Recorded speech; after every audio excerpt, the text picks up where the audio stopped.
तो hello guys, आपका हमारे इस चैनल आर के स्टडी टीचर्स में स्वागत है। दोस्तों, कैसे हो आप लोग? आई होप आप लोग बहुत ही बढ़िया होंगे।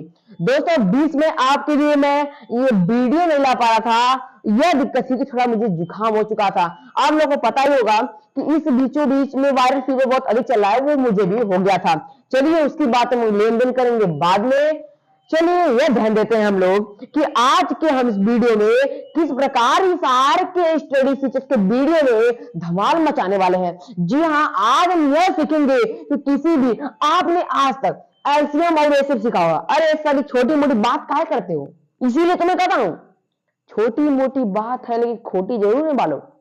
ध्यान देना, आज तक आपने एचसीएफ और एलसीएम को जरूर पढ़ा होगा। अरे पढ़ाई कि नहीं पढ़ाई, मान ला एचसीएफ एलसीएम कि तो चटनी बना के पीस के पी कर लोगा।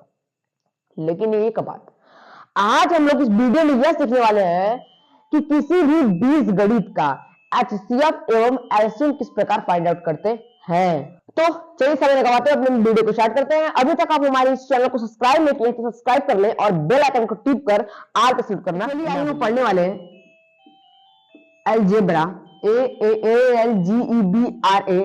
अलजेब्रा के अंदर हम लोग पढ़ेंगे लस और क्या मस। मतलब अगर इसका फुल फॉर्म जाने तो लघुत्तम समापवर्त एवं महत्तम समापवर्त। लसा को इंग्लिश में कहते हैं एलसीएम और मस को क्या कहते हैं? महत्तम समापवर्त। इसको कहते हैं लघुत्तम समापवर्त, इसको क्या कहते हैं? महत्तम समापवर्त। अरे आज तक आपका नहीं पढ़े? अरे सर ये लघुत्तम समापवर्त मतलब क्या पढ़ा रहे हैं, ये तो मैं सब जानता हूं। अरे हमको बता समझाते हो, लेकिन आप ये नहीं जानते हो कि बीजगणित के अंदर हम लघुत्तम समापवर्त कैसे निकालते हैं एवं महत्तम समापवर्त किस प्रकार फाइंड आउट करते हैं। चलिए हमारे पास एक क्वेश्चन आया है यहाँ पर कि अगर a बराबर a के घाते 4 और b के घाते 4 और z और b बराबर a square b square and z है, तो हमें यहां पर क्या ज्ञात करना है? एक b का लसा। मतलब हमें क्या करना है? ए बी का लसा। ध्यान दीजिएगा, थोड़ा एक बात गौर समझिएगा। हमें यहाँ पर ए बी के इन सभी टर्मों में से इसका इन दोनों का हमें लसा ज्ञात करना है कि इन दोनों का लसा क्या आएगा। देखो आखिर लसा होता क्या है? तो लसा होता है कि चर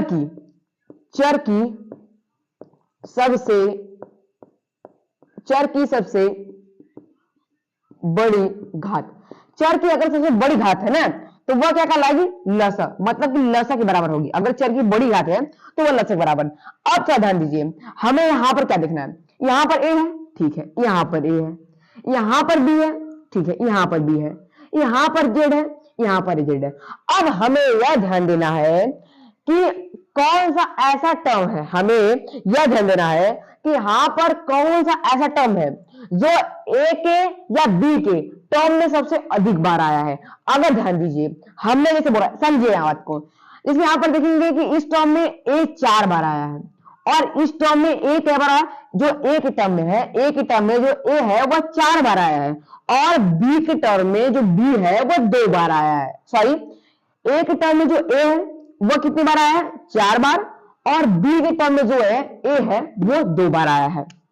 जो ए के टर्म में ए है वो 4 बार आया है, जो बी के टर्म में ए है वो 2 बार आया है। तो सबसे अधिक किसमें आया है? ए वाले में। मतलब ए घाते 4 अधिक बार आया है, तो पहले लिख देंगे ए घाते 4, कोई दिक्कत नहीं। अब देखिए जो बी है इसमें 4 बार आया है और इसमें कितनी बार आया? 2 बार। ये दिख रहा है बी के घाते 4। अब देखिए इसमें जेड एक बार आया, इसमें जेड एक बार, मतलब बात बराबर है तो जेड हो गया, कोई दिक्कत। अब लो जी, यही आपका ए और बी का जो है लसा है। इसी प्रकार हम लसा ज्ञात करते हैं। चलिए हम इसी प्रकार से अपने अगले हमारे पास एक अगला क्वेश्चन है कि a बराबर x के पावर 4 और y के पावर 2 और b बराबर x के पावर 5 और y और a। हमें यहाँ पर बोला गया a और b का लसन। तो लसन में क्या है? लसन में चर की सबसे बड़ी घात। देखेंगे कि जो इसमें x है उसकी घात कितनी है और इसमें जो x है उसकी घात कितनी है और इनमें कौन बड़ा है। यहाँ पर देखा जाए तो x घाते 4 है, मतलब x का जो मल्टीप्लाई हुआ है वो 4 बार हुआ है और यहाँ पर जो x है वो 5 है, मतलब x का मल्टीप्लाई 5 बार हुआ, बड़ा तो नहीं हुआ, मतलब x घात 5, कोई दिक्कत नहीं। अब आई y की बात। इसमें y की पावर 2 है, इसमें y की पावर 1, मतलब ज्यादा तो ये y स्क्वायर अब कहोगे सर इसमें ए दिख रहा है, इसमें ए नहीं दिख रहा है।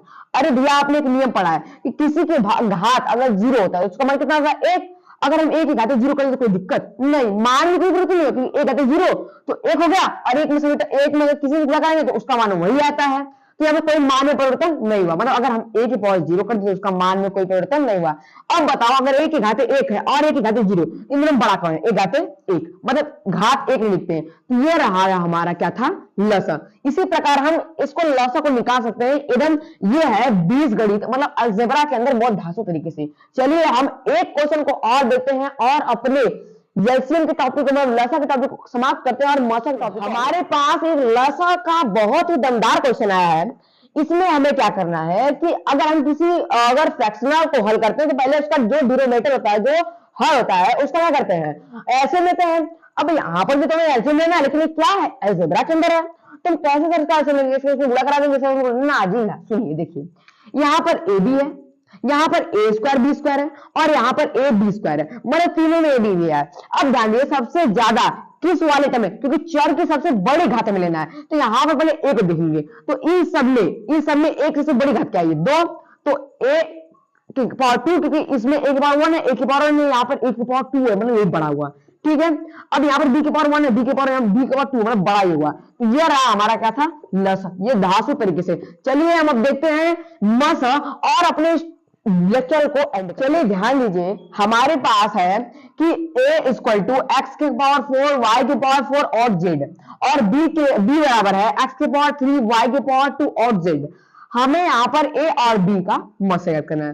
अब आपको बताया है कि जो लसा होता है उसमें क्या करते हैं, चर की सबसे अधिकतम घात लेते हैं, चर से ज्यादा घात।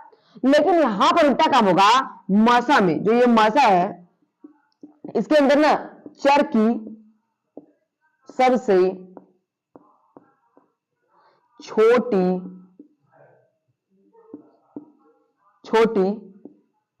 घात, मतलब कि हम क्या करेंगे, जो मसा के अंदर ना हम चर की सबसे छोटी घात लेंगे। अब ध्यान दीजिए, इसमें भी x है, इसमें भी x है, इसमें भी y है, इसमें भी y है, इसमें भी z है, इसमें भी जोड़ेंगे। अब ध्यान देंगे इस x के टर्म में सबसे छोटी घात किसकी है, इस वाले की। ये x जाते 4, मतलब x गुणा 4 बार, x जाते 3, मतलब x गुणा 3 बार है, तो छोटा क्या है, तो छोटी का सबसे छोटी घात लेनी है, तो ये है x की पावर 3। अब नंबर क्या है, इन दोनों में कौन छोटा है, तो y के पावर 2, मतलब y के स्क्वायर, कोई दिक्कत यहां से बनने वाली नहीं।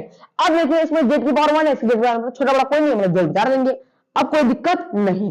तो ये रहा हमारा क्या, इसका मसा, यही हमारा मसा निकल के आया है। अगर आपको दिक्कत है बताइए, मैं आज इसलिए नहीं कि थोड़ा जुकाम हुआ है इसलिए मैं आपको बढ़िया से बता नहीं पा रहा, लेकिन समझने की कोशिश बहुत बढ़िया मैं कर रहा हूं, आप जहां तक समझ सके हैं, ठीक है।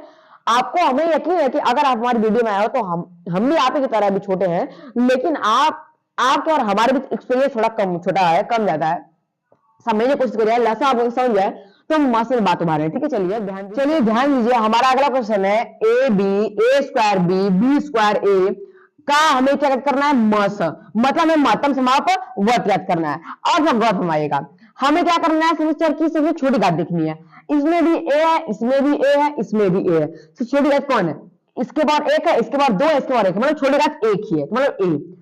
अब b के पावर एक है और यहाँ b के पावर एक है, यहाँ b स्क्वायर मतलब बड़ा हो गया, मतलब यहाँ छोटा क्या है b। तो ये रहा हमारा क्या था, इसका यह था मौसम। अगर आपको इस वीडियो में थोड़ी भी दिक्कत आई हो तो फिर से एक बार वीडियो बनेगी और इसी कुछ बनेगी और पार्ट 2 बनेगी। अगर आपको कोई भी दिक्कत आ रहा है हमारे शॉर्ट वीडियो में कमेंट कीजिएगा। आप लोग कमेंट नहीं करते, अगर कमेंट करना है ना कोई चीज से अगर रिलेटेड तो हमारे आप शॉर्ट वीडियो में जाकर कमेंट कर सकते हो, और यहाँ पर कमेंट मत करना, ये बंद किए रहते हैं, कुछ कारण है। लेकिन अगर आपको कहीं से दिक्कत होती है किसी भी शॉर्ट वीडियो में जाकर बोल दीजिए कि सर आपने जो थंबनेल है उसका जो हेडिंग है उसी की लिख के बता दीजिए कि इस वीडियो में दिक्कत है, आप इसे फिर से समझाने की कृपा करें।